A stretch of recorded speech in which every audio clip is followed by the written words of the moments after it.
তন্ত্র মন্ত্র হচ্ছে এখানে। হবে হবে হবে।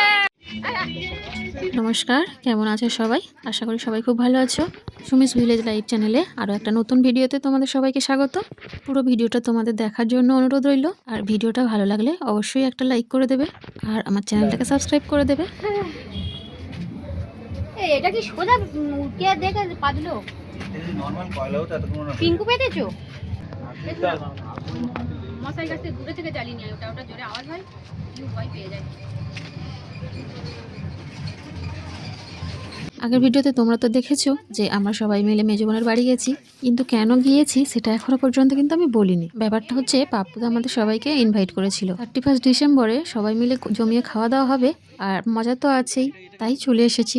তবে 31 ডিসেম্বর আমাদের অতটাও হইচই হয় না বা তেমন কিছু করি না, যেমন নর্মালি দিন যায় সেইভাবেই দিন কাটাই। এর আগে আমরা 2019-এ 31 ডিসেম্বর সাধারণতভাবে ছোটোখাটো একটা পিকনিক করেছিলাম। পিকনিক বলতে সেরকম কিছু না, হঠাৎ করে সন্ধ্যাবেলা আমাদের মনে হলো যে আমরা কিছু একটা করি, তাই রাতের বেলা মুড়ি আর তেলে ভাজা করেছিলাম। তবে আমরা ভাই বোনেরা অনেক মজা করেছিলাম। তারপরে এই 2025-এ যাই হোক, বোনেদের বাড়িতে গিয়েই দেখলাম পিঙ্কু সবকিছু ম্যারিনেট করে রেখে দিচ্ছে। পাপ্পুদের বাড়ি ফিরতে সবাই মিলে চলে এসেছে ছাদে। পিঙ্কুর দায়িত্ব ছিল কাবাব বানানোর। প্রথমে বেশ অনেকগুলোই প্রন কাবাব বানিয়েছিল, সেগুলো সবাই মিলে খেয়ে নিলাম। তারপর একবার করে চিকেন কাবাব হচ্ছে আর সবাই মিলে খাওয়া হয়ে যাচ্ছে, পুরো এক গামলা চিকেন। খেতে খেতে সবার পেট ভরে গিয়েছে। তারপরে রাতে আছে বিরিয়ানি, তাই বেশ অনেকটা চিকেন রেখে দেওয়া হয়েছে, কারণ অনেকটাই চিকেন ছিল। আর ওদিকে ক্যাম্প ফায়ারের ব্যবস্থা হয়েছে, ক্যাম্প ফায়ারটা ঘন্টা জ্বালিয়ে দিল। আর যেটার মধ্যে কাবাব হচ্ছে ওটাতে তো আঁচ করে তবে কাবাব তৈরি করতে হয়, এদিকে আঁচ হচ্ছিলই না, অনেকক্ষণ থেকে চেষ্টা করে করে হাওয়া দিয়ে দিয়ে তারপরে আঁচ হলো। আর ওই যে দেখো পিঙ্কু কাবাব বানাতে বানাতেই নাচ শুরু করে দিয়েছে। আর এদিকে ভাই আর রোহিত এরা তো পুরো ফুল ফর্মে আছে। আমার ভাই আগে লজ্জায় নাচতে চাইতো না জানো, কিন্তু এখানে এসে দেখছি একাই 100, খুব নাচছে ও আজকে। আর ওই যে বসে আছে আমাদের পুচকিটা, ওটা পিঙ্কুর মেয়ে, আমাদের চড়ুই। আর ওর কথাবার্তাগুলো জানো কত সুন্দর লাগে শুনতে। বাচ্চাদের কথাবার্তা শুনতে কত না ভালো লাগে, তাই না? আর ওই যে আমার ভাই মেজো বোনকে নিয়ে নাচছে, একদিকে নাচ হচ্ছে, একদিকে রান্না হচ্ছে, আর একদিকে আবার খাবার জোগাড় হচ্ছে, মানে বিরিয়ানি তৈরি হচ্ছে। বিরিয়ানিটা বানাবে পাপ্পুদা, তার মধ্যে আবার একবার করে আমরা চিকেন কাবাব খেয়ে নিলাম।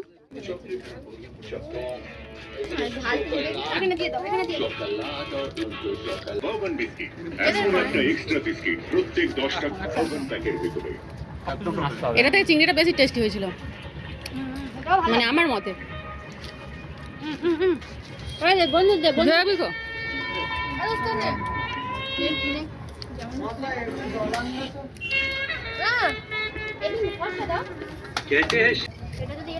লাইটটা দেখো।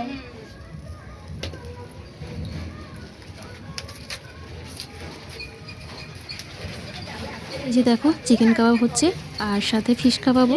আর পিঙ্কু একবার করে বাটা ব্রাশ করে দিচ্ছে। তবে সব কাবাবের মধ্যে আমার ভালো লেগেছিল প্রন কাবাবটা আর ফিশ কাবাবটা।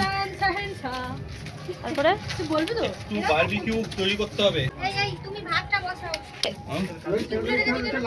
এখানে মোটামুটি সবাই নেচেছে।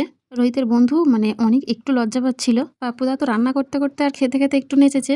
আর ছোট বোন খুব সামান্য, তবে অনেক চেষ্টা করেও ঘন্টুকে কেউ নাচাতে পারেনি। আমার ভাই তো অনেকবার হাত ধরে টেনে নিয়ে এলো, অনেক জোর জবস্তি করেও ও নাচেনি। শেষে আমার ছোট বোন বলে ওকে ছেড়ে দে, ওকে ছেড়ে দে, ও নাচতে পারে না। ওর টানাটানি দেখে পাপ্পুদাও বললো ছেড়ে দিতে। আর এর মধ্যে দেখো ঘন্টু ভাইকে কোলেই নিয়ে নিল। রোহিতও অনেক করে জোর করছিল নাচার জন্য, শেষে বেচারি নিচেই চলে গেল। যাই হোক, নাচ গান খাওয়া দাওয়া অনেক মজা হলো। বছরটা খুব একটা ভালো না কাটলেও বছরের শেষ দিনটা কিন্তু ভালোই কাটলো। যেইটুকুনের ওপর দিয়েছিলাম সেইটুকুনি। বিরিয়ানি বানানো কত ক্যামেরাম্যান ভাইরাল হয়ে গেলাম তাই মনে হচ্ছে। যাই হোক, বিরিয়ানি আমাদের হয়ে গিয়েছে, তো সবকিছু ধরে নিয়ে আবার নিচে চলে এলাম। তারপর সবাই মিলে খেতে বসে গেলাম। খাওয়া দাওয়া করে আবার ছাদে যাব। এই যে পাপ্পুদা সবার বিরিয়ানি তুলে দিচ্ছে প্লেটে, আর মেজো বোন সবাইকে দিচ্ছে। আমার বোন যেতে গিয়ে আমার পা লেগে আরেকটু হলে পড়েই যাচ্ছিল।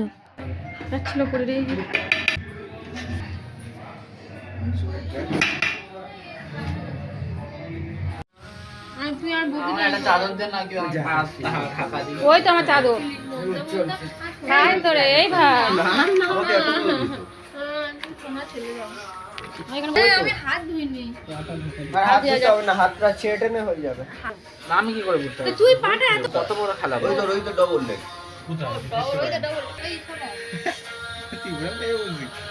কত তুলছিস? এই তো বলছি বাগানে তো ওইটাই তো মজা।